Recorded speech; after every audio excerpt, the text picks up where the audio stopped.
We got a call yesterday saying she was shot in the head during the trunk of a car. Who's they? What do they look like? Step out of the car! Man, move over here! What did you see? I told you what I saw. No, I mean, there's more that you saw. We need your help. She deserved to be killed like this. Help us. What if this was your family member, your sister? Okay. What's the vibes, YouTube? It's your boy Swaggy G coming at y'all with another reaction vid. Whether y'all just got out of work, boss been tripping, asking you to do things that ain't really matching your pay rate, or you just got out of school and your classmates is yelling up the hallways, teaching, nagging you about every little thing. Chill, bro. I'm already knowing. So I found the fire vids of the day. All I need you to do is sit back, relax, cock your feet up, and smash that like button, smash that subscribe button. Join the fam. It don't cost nothing to join the fam. Don't be petty. Smash that subscribe button, join the fam, and let's tap right into the vid of the day. Everything started in November 2018, when a mother called police worried that her daughter had vanished without a trace. It had already been more than a day since anyone had seen 18-year-old Samantha Guthrie, and the cops arrived quickly to take her mother, Joni's, statement. Hello. What's going on? I need to file a missing person. Okay, for? My daughter. Okay. How old's your daughter? She's 18. Okay, so what makes her missing? We can't find her. We got a call yesterday saying she was shot in the head during the trunk of a car, and they took off. The police were called yesterday. They went over to the house that it supposedly happened at. They checked. They said they didn't see anything. Right. Okay. And where was this supposed to be at? On Lillian. Lillian. Yeah, and of course saying your daughter's shot in the head in the trunk is ridiculous. Little did this cop know, he'd become extremely familiar with Lillian Street, as it would become the site of hours and hours of investigation and one of the most disturbing crimes to come out of the city in years. But for now, it sounds as though Samantha was murdered, or at the very least kidnapped. But nobody can be sure. All this information came over a mysterious phone call from someone they didn't even know. What's the address again? 375 Lillian. Why would she be over there? Because she's started getting into bad stuff. Okay. She turned 18. She left. When was that? Okay. So that's the house right there? I don't know what the house looks like. Okay. I didn't go there. It turns out the house that Joni is talking about was due to be boarded up in just a few days. It's in a rough area of town and has been abandoned for months. And as Joni said, Samantha had been struggling heavily. She left home as soon as she turned 18 and instantly fell in with a bad crowd. She was often seen frequenting abandoned houses known to be used by drug abusers and criminals, and she was slowly getting more distant from her family. Yeah, the Lillian address is vacant. I know. And the officers had it boarded up. So, we didn't see there's no blood, no nothing. But to be honest with you, I think somebody's playing a prank on you. After this, Joni would give over a description of Samantha, including a distinctive butterfly tattoo on her right arm, before telling the cop one more crucial piece of information. The name of the person she was last with, the supposed person that shot her. Okay, sure. Danny Hamby. Who? Danny Hamby? This wasn't a familiar name to police, and the officer still wouldn't seem to be too worried by the situation, but that would soon come to change. Because the very same evening, after publishing a missing persons report of Samantha, a lone man would come to police claiming he knew exactly what happened to her, and would lead police to launch a months-long investigation into multiple people, all connected to the abandoned murder house. But before we get to that, I want to tell you about Surfshark, the sponsor of today's video. Surfshark can help you save money, secure your... In the morning after, a very worried man would contact and claim to have details that could either save her life or lead them to her body. All right, today is Tuesday, and we're here with, what's your first name? John Marshall. All right, so we're here to talk about something that happened over on Lillian Street back in November 4th. All right, why don't you tell me about what happened that night? John Marshall was the first of many witnesses in this case, and he got in contact with the cops after hearing that they were looking for Samantha. Apparently, he was actually at the house on the night everything happened and saw it all with his own 2 eyes. The problem is, it almost sounds too good to be true. The cops don't know Marshall and can't necessarily trust him to give a truthful statement, meaning they'll have to verify all evidence he gives over. So as Marshall talks to the cops, we'll be keeping track of each piece of information and then following how the cops investigate and verify it all in order to hopefully solve the case and find Samantha.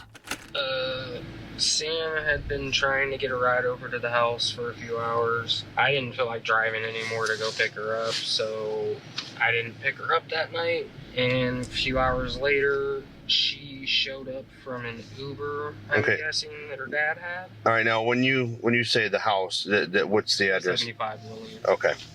I'm guessing, from what I've been told, her dad paid for an Uber for her to get over there. Okay.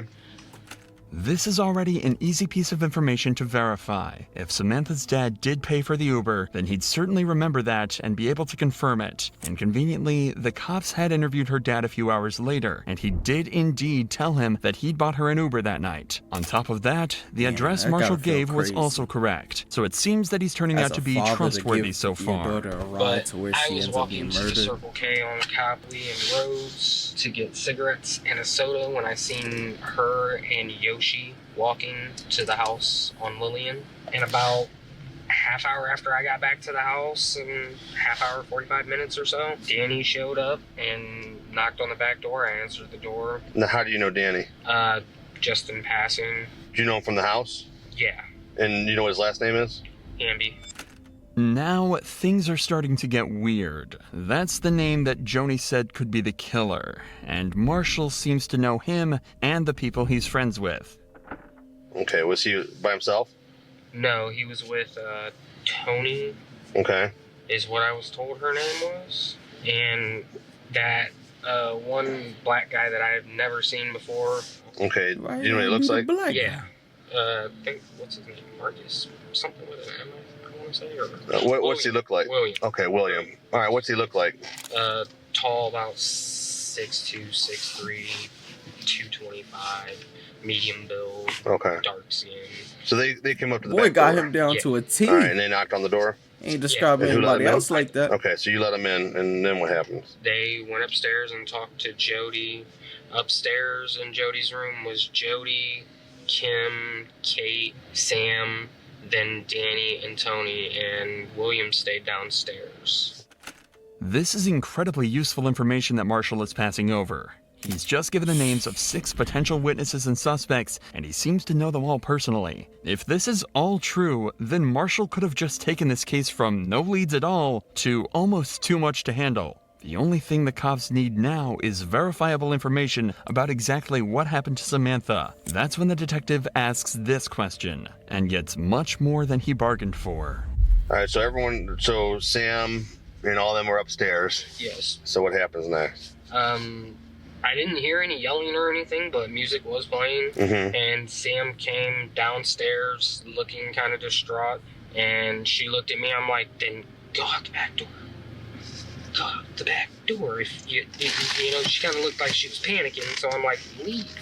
Right. But she went to the basement, and 2 or 3 minutes later, I heard a little bit of a commotion, and then Sam came upstairs first, and she had like a little bit of a bloody nose. Okay. Or a busted lip, I couldn't tell. And she went back upstairs to Jody's room. Danny and Tony followed. Like, followed her or chased her? No, followed. They just kind of, followed. And 5, maybe 10 minutes later, Sam came running down the stairs. Danny was right behind her, and by the time she got to the 4th or 5th stair down from the living room floor, he shot her in the back of the head. It doesn't get much clearer than that. Apparently, Samantha then fell to the ground, and the house fell into disarray. 2 men named Yoshi and William then started to order Marshall and his friends around before helping to carry Samantha's body to a vehicle outside. The detective was starting to get a perfect picture of what this case really was, but there was still one burning question. Okay, is Sam alive? It sounded She was making noises, but in my past experiences, it sounded more like death gargles, your body's shutting down. Okay. What past So she's experiences still kind you of got? breathing at this point. Yeah, but she got shot in the back of the head by 8 to 10 inches away with a Smith & Wesson MP40. Okay. From the sounds of it, I ain't gonna lie, y'all.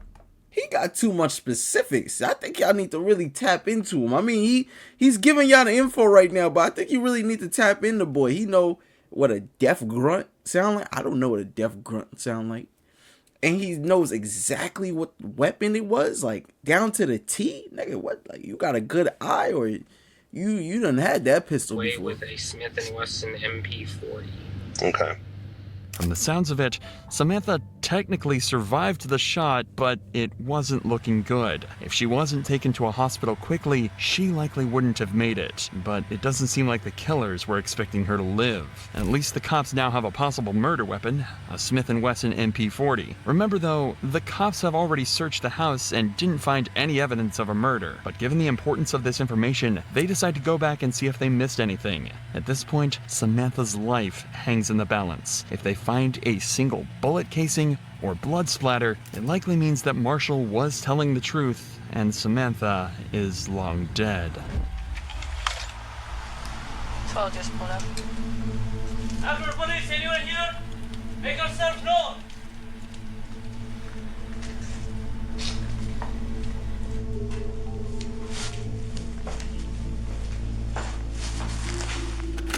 These are the steps that Samantha was allegedly shot on, but the cops can't stop to investigate yet. Knowing how hot this house is and how many places there are for people to hide, they have to be on high alert and clear the entire place out before they can even think about letting their guard down. All 3 officers have their guns drawn and are doing their best to stick together should anybody be inside.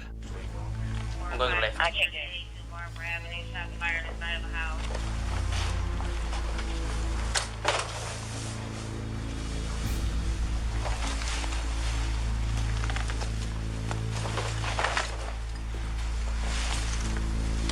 Clear.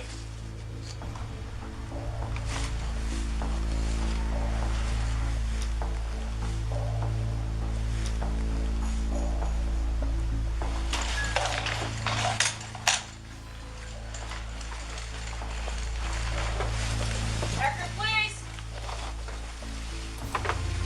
Black Camaro leaving the parking lot.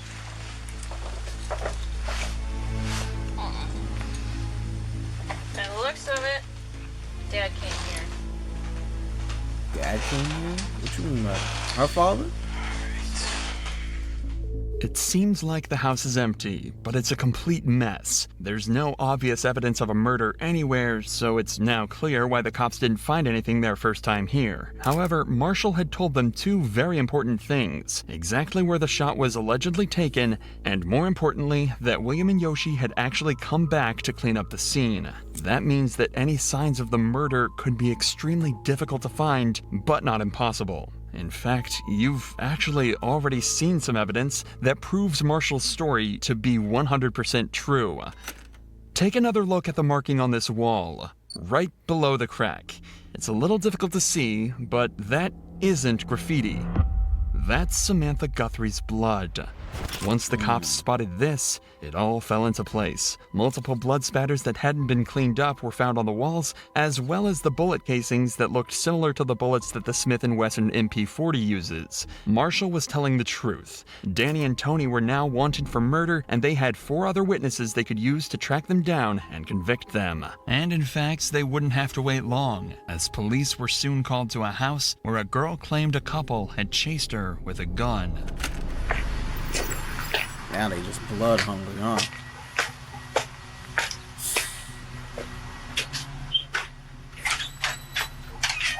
Hi, how you doing today, sir? What's going on? This young lady came in my back door. And what's going on?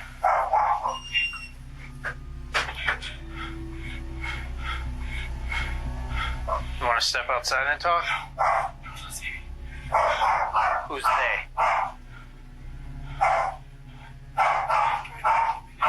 Huh? Do you need EMS for anything?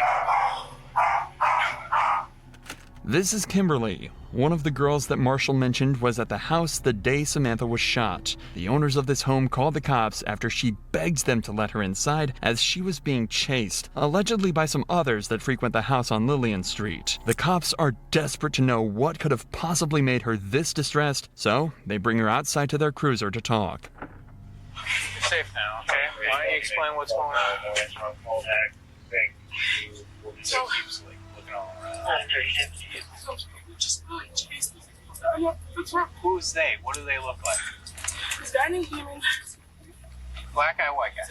Black, like short. What was he wearing? Black pants and a black like, short sleeve hoodie thing that like had a hood, like it's drawstring right here, but it wasn't like a hoodie. Just one black guy?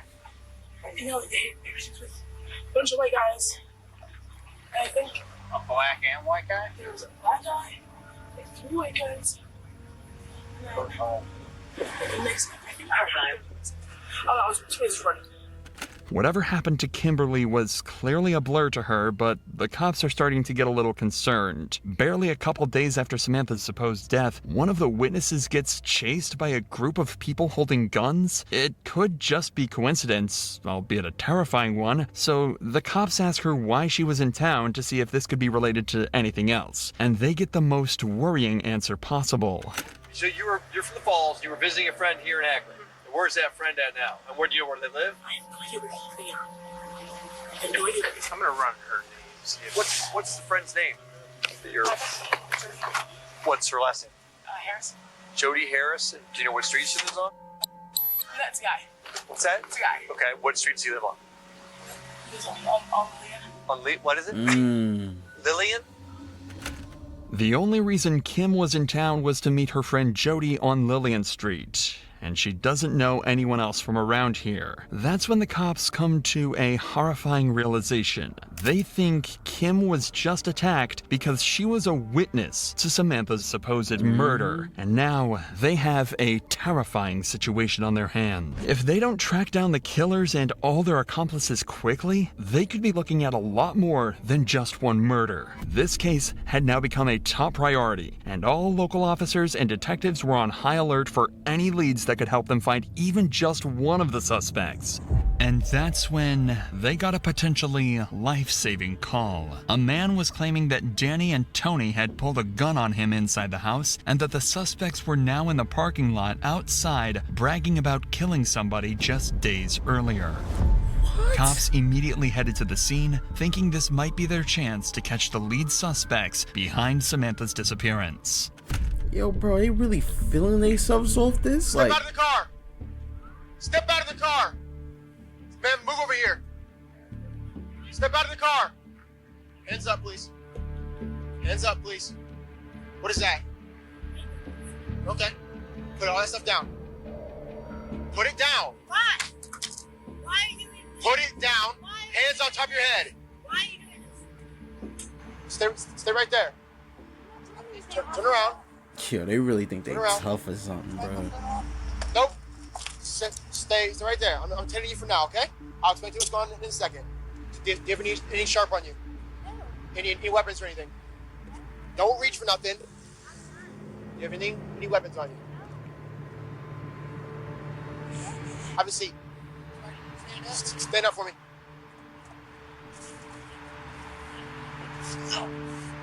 What are you doing with your foot, man? I got blisters? Blisters and fucking, it's called jungle rock. Jungle rock? There's another one right here. What type of dirty shit is that? Don't reach. Yeah. Fifth pocket. Fifth pocket right here. Okay. What you got on? I'll take care of it. I just want to make sure I got a bag of needles in my pocket. A bag of needles, you said? Yes, sir. So far, this has been surprisingly easy. At this point, the officer had no idea it would actually be the interrogations that'd be the hardest part of this process, but he's enjoying the simplicity while it lasts. Soon, a couple more officers arrive on the scene to help search Danny and Tori, secure them, and collect some information before they're taken away for questioning. I haven't been upstairs to talk to whoever lives here yet. Okay. When I pulled up, he was in the driver's seat. She was digging in the trunk. As soon as she saw me, looked like she did something, and she closed it real fast. I just did a quick pack on to make sure they have any guns on him. But if you guys could try to get a hold of him, figure out what the hell is going on here. You don't have anything on you that's going to poke me, frick me, anything like that, right? No weapons we need to be aware of? If you do, tell me now. I actually have my gun. I only have it because She's giving it up. She's giving it up. Loaded? It's not one of them. I only have it because I'm loaded. Is it right here on the side? Yeah. I don't want to set it off. Are guns legal in Akron? I know, I never used it before. It's not an open carry. I just went along to make sure I took it with me for the Akron. I'm good more. She got a gun in her wall. I haven't found his yet. Where's her? You got a gun? I have 2 knives on me laying there. 2 knives. What's your name? Danny. Is it okay if I check your pockets here real quick? Yeah, we're not trying to give anyone a hard time. We got a call that people with guns and warrants and things like that. Warrants? You have to look at here a little bit. Fentanyl? No, hell no, Lord, no. What is it? Oh, that's where you draw the line. Niggas fentanyl? Hell no. Hell no. Meth? Yeah, I got some meth. Hell no, Lord. What is it? Meth. Meth? Meth. Just come around here. There you go, good. Eventually, the officers brought Danny and Tony back to the station for interrogation, and this is where the hard part started for the detectives. Lieutenant Whitten, Detective Ross. How you doing? So, they got you with a gun. Okay. You okay? I want my attorney. Okay. Can I read it to you then anyway? Yeah. For the record? You have the right to remain silent. You understand this, right? Here, it's important to note that Danny thinks he's been brought in just because of the gun incident. At this point, he is unaware that police have him and Tony as lead suspects for Samantha's disappearance. You know, I just noticed, y'all, I'm not going to keep pausing after this, but these two, especially him, he looks like he's at least 60. He got white hair, like, it might even be 70s. Not 60s. She look old as hell too. I'm gonna give her late 50s, mid 50s. But y'all killed and was chilling with an 18-year-old? Y'all was doing drugs and chilling with an 18-year-old? Shit don't make sense. Detectives are doing this to potentially lead him into a fake story or timeline that they can prove wrong later. You've indicated that you want to talk to your lawyer? Correct. I don't know what it's about, but I still want my attorney. I know that. Okay. I do this. All right. I don't know what to do about your... I got 11 numbers. Give me my attorney. All right. Man, I don't know what we can do about your freezing, but maybe get you out of here as soon as we can. How's that? While you're here, can we cover, at least cover something? You can talk, right? I ain't gonna say nothing. You mind if we get some swabs from you? Like I said, you can talk, I ain't gonna say nothing. All right. Look, I'm gonna tell you like this, man. I got 11 numbers, 23 years in the system. I ain't got nothing to say to y'all. Without my attorney present, nobody else sitting here, I ain't got nothing to say. Danny's been in this situation before, and he knows exactly what to do. At the very least, stall the detective's process for as long as possible. He's staying quiet and refusing to speak without an attorney present, as is his right. So the detectives have no other choice but to switch over to Tony and see if she will budge instead. She gonna give it up. I can feel it. She gonna give it up. I'm Lieutenant Whitten. This is Detective Ross. Hello. Hi. Like, I didn't know anything else going on. I never had a weapon before in my life. My mom gave it to me because I still work here at Lake. So. We're going to read your Miranda rights, okay? Trying to snitch on her mother off rip. Okay. I know she about to give Okay, it you up. understand and everything? Okay. There's a girl that's missing. And we have strong reason to believe he's involved in her disappearance. He couldn't do that. So. He couldn't do that. Why couldn't he do it? Because he's not that type of person. Okay. What type of person? But What do you do? like I said, we have a lot of information pointing to his involvement in this girl's disappearance. So what I want from you is to know if you've ever seen this girl before. And think hard before you answer, because we want to know if you've seen her. Okay, and you've never seen her before. That's true. They're deciding to be a lot more upfront with Tony and treat her not as a suspect, but more of a witness. It's likely she wouldn't confess to being involved in the murder, but they think there could be a chance that she'd turn Danny in if she thought it meant she'd get away. Unfortunately though, having been on the wrong side of the law in the past herself, she's not about to help the cops out so easily. I'm gonna be straight with you. He's looking at some serious problems. And from what you're telling me, if you were with him that whole time the past 3 days, which she went disappeared in the last 3 days. So if you were with him the whole time, you know what my next leap is.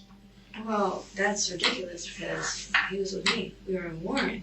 Think real hard, because this is very important to what happens with you in the future. Okay? No, I get that. I'm not that stupid. Okay, hang on. Hear me out. So this is not a misdemeanor crime we're investigating. We don't do that, okay? When we get involved, something bad has happened. We know some other stuff went on this weekend, specifically yesterday, Saturday night, at a house in Akron. So I don't want you to get in any trouble with something that you were just along for the ride. But if you're gonna sit here and tell us with you the whole time, you think you're helping him, but you're not. You're hurting yourself. Let me tell you about the house where it happened at. We've talked to people that's been at the house. They were all at this house where this girl disappeared from. In fact, something bad happened to her at the house. You know why we know that? Because the guys, we've already talked to him all day. We spent all day talking to him. And he gave us detailed accounts of what happened at that house. So you have to think hard about how you want to handle this, because if you're going to sit here and vouch for him, that can get you caught. That can get you in trouble. You have kids? Yes, you I have 2 kids. 2 boys? Yes. Okay. What would you do if one of those boys went missing? Everything I could to find them. Okay, would you expect people to help us to find them, to locate them? Yeah. The route the detective is taking is obvious and would work on the majority of people. He's trying to scare Tony into giving up what she knows so they can get to the bottom of things faster. If she gives Danny up, she might get a good deal with them, but if not, things could end up real badly for her. The most interesting dynamic here, though, is how the detective is trying to use Marshall's earlier statement against her. This happens all the time, but usually they're exaggerating the strength of the evidence or making it up completely. This time, though, they actually have an airtight statement, but Tony simply doesn't believe them. That means she thinks she can just continue to deny everything, and instead of taking a deal for less jail time, she can just get away with no charges. So with this in mind, watch how confidently she denies everything, unaware that the detectives know every word she speaks is a lie. So, this girl's family has been out looking for her all day. Okay, but unfortunately, we already know what happened to her. So from here on out, anything that based on what you're telling us, I mean, we're giving you this chance to talk to us now. Anything that in relation to her, what happened to this girl, is going to be attached to you too. Okay, because we're giving you a chance. But if you want to cover for him, that's fine. I don't care. It don't matter. It don't matter to me. That's just. We're going to move on I'm with the sorry investigation. that this happened to that girl. I don't. We have reason to believe you were there. That I was there. Mm-hmm. I don't kick it in Akron like that. I just started to come to Akron when I got hired. We're not saying that it was a every weekend thing, but we're saying that we have reason to believe, based on what we've been doing all day, you were there. No, sorry, I've never seen that girl in my life. And we have people that have told us you were there. Oh, that's ridiculous because I don't know anybody really from Akron. You know, actually, in addition to the people that we talked to, said that this all started because you and this girl got into some kind of altercation.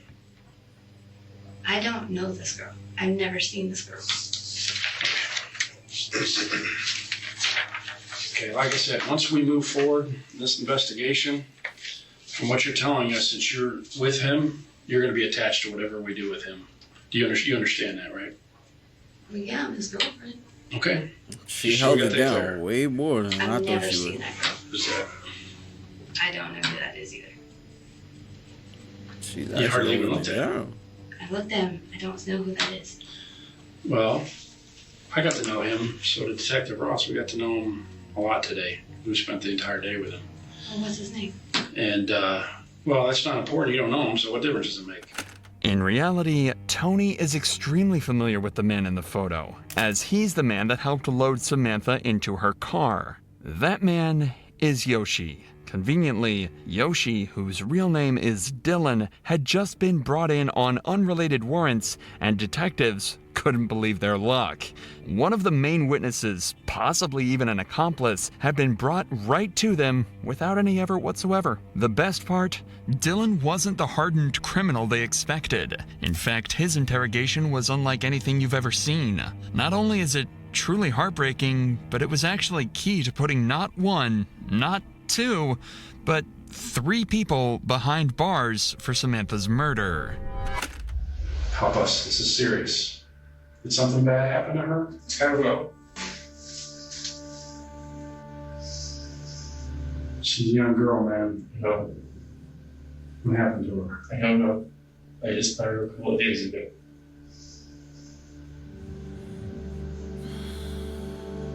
Help us. Help us. Do you see something bad?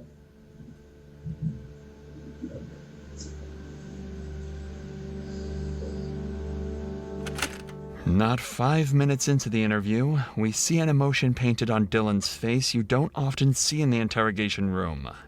He's holding back tears, trying to hide his face, and is exhibiting a type of stress you rarely see in criminals. He's terrified and devastated at the same time. After all, he's just 19 years old. He shouldn't be caught up in all of this. The detective picks up on this immediately and wants to figure out precisely why Dylan feels so strongly about all this. They spend some time discussing simple details, with Dylan deflecting pretty much everything. But this whole time, the stress is building up in Dylan, and 15 minutes later, the detective notices that he's on the verge of completely breaking down, and he decides to exploit this perfectly. What did you see? I told you what I saw. No, I mean, there's more that you saw. We need your help. She deserved to be killed like this. Help us.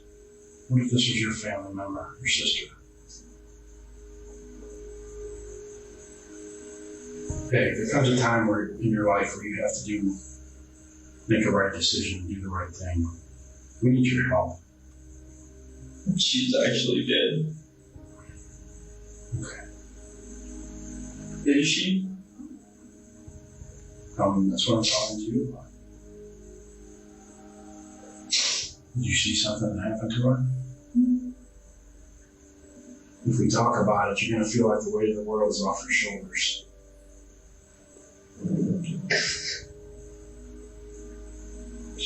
There's only one thing that makes a person get this emotional.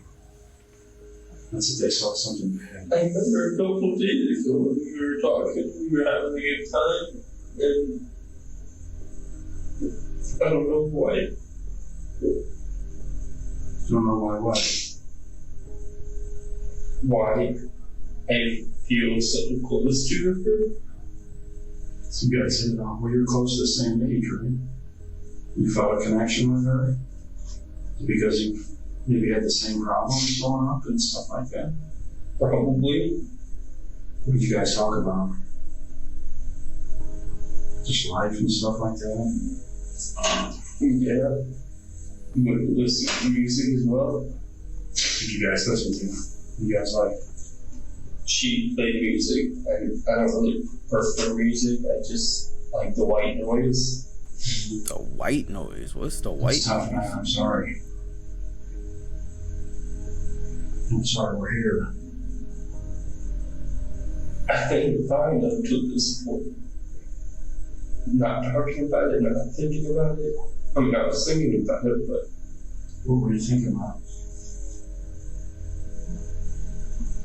Just that this person that could have been a potentially good friend, or maybe, I don't know, is not going to be that person. No, it hurts, doesn't it? Maybe you can help her. She may not be here, but that doesn't mean you can't help her. Help her what? Help us find out what happened to her. There are hardly any words to describe what Dylan must be feeling here. He was clearly born on the wrong side of the tracks and fell in with a bad crowd. He also clearly loved Samantha, which is really the biggest tragedy of all. Over the dozens of interrogations with witnesses that were conducted, detectives realized that Samantha was murdered over a small disagreement with Danny and Tony. It was needless, senseless, and ruined countless lives, and Dylan is unwillingly right in the center of it all. The detective gives Dylan a moment to calm down and work through his emotions. Then he tells Dylan that he has one more chance to tell him what happened, bring peace to Samantha's family, and get to the bottom of this once and for all. I was on my way out. Sam came back and I guess his girl or someone came in with her. They were yelling at each other, arguing. We go towards the direction of downstairs. She turned around and came back, either slapped her or put something on her cheek or something. I don't know. And she went downstairs. While she was on the stairs, turning that corner to go down the rest of the stairs, he followed her and held the gun up, shot. I don't know where he hit her. He only grazed her. She fell on the ground at the bottom of the stairs. I had to carry her out to the trunk. Did he make you do that? Did he make you carry her out to the trunk? I wasn't not going to. What? You still have the gun out at that time? No. But I mean, that's not what had me do it. I mean, there's a body in the living room and blood everywhere.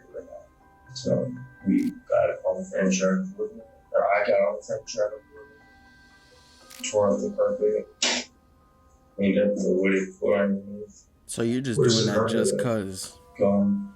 Not even because you're forced. Earned. How'd you get all the furniture out of there? I moved it. What did you do once it was outside? It wasn't outside, it's all in the kitchen. Still in there? Probably. Everything Dylan has said lines up perfectly with not just Marshall's statement, but the evidence too. Outside, the detectives found a fire pit where something had recently been burned. They surmised that this was a carpet with all of Samantha's blood on it. And inside, right at the bottom of the stairs we looked at earlier, a large area of carpet and drywall are missing right where Samantha was shot. However, that's where Dylan says his involvement ended, meaning he can't answer the single most important question that the detective still had. Where was Samantha's body? For that, they told the cops to turn to the fourth and final suspect that the cops had had since the very beginning, William, who Dylan said left in the car with Danny to hide Samantha's body. Our concern is obviously mostly for the family. I think you're probably feeling that way too a little bit. Whatever this girl's relationship with her mom and dad, she has a mom and dad, and they want to be able to bury the kid. I know she's dead. I know you're probably wiped out. I mean, we're wiped out, dude. We've been at this since 9 o'clock this morning, so we're wiped out too. We ain't eating. I know you probably haven't eaten either, and I understand you're having some issues as far as, where you guys actually were at. So we want you to try at least think about where you guys with the body in the back of the car. I remember going back home and going up the hill. And unfortunately, it's just the way that I was laying down in the back. You were actually physically laid down, or you were just kind of relaxing? No, like this. Yeah, they wanted me to lay out. They wanted me to lay low. I was crunched up, I was down. I thought they wanted me to lay down in the back and they wanted me to see where we're going. And I really thought that was it for me, really. William was happy to cooperate with the detectives, which made their jobs considerably easier. The only problem is that he didn't actually see where they drove. He was forced to lay down in the back of the car so nobody saw him in the car from the outside, so he might not be as helpful as the detectives initially thought. However, he was able to tell them that they didn't travel for very long and gave a description of the area where they finally hid the body. Was there a lot of, was it a real rural area? It was getting more rural at that point. I remember just a lot of before we got to the place with the fenced off area where he pulled in, where he wanted to, I guess, take her body to, I just remember like a lot of taller trees. I remember seeing a lot of orange, a lot of, a lot of the fall colors, it's really popping out. Like it was just really, really bright because there was so many trees. So I knew we were getting more work. Then I popped up to get out of the car. I guess it was just like a 2-lane road, not really marked, just a 2-lane road. I didn't see any cars coming and going. It wasn't the most detailed description ever, but it turns out it was all they needed. A few days later, an officer mentioned they might know an area just outside of Akron that matched the description. So they sent out a patrol car to search the area, and sure enough, they found it. Samantha's body lying amongst the dirt, not even buried, just dumped out in the open. Immediately, they were able to identify it by the butterfly tattoo on her arm that her mother had mentioned all those days ago. Their search had finally come to an end, and her family could finally make peace. The only question now was what to do with the suspects. The detectives clearly named Danny as the murderer, with Tony having a large role in the murder too. However, despite how helpful William ended up being, the rest of his interview and other witness statements implied he had a lot more to do with the murder than he initially let on. So he was charged with abuse of a corpse and tampering with evidence, with a sentence of 10 years. And the court had to decide on the fate of Dylan, the 19-year-old. They decided that he shouldn't have been involved in this, and given a second chance, he might be able to get his life back on track. So he was charged with tampering and obstructing, but he was only given 5 years of probation. And I ain't gonna lie, I don't know about y'all if y'all consider that good, because he cut up the carpet, he moved out the furniture, and he clearly said they didn't threaten him to do it. He just did it.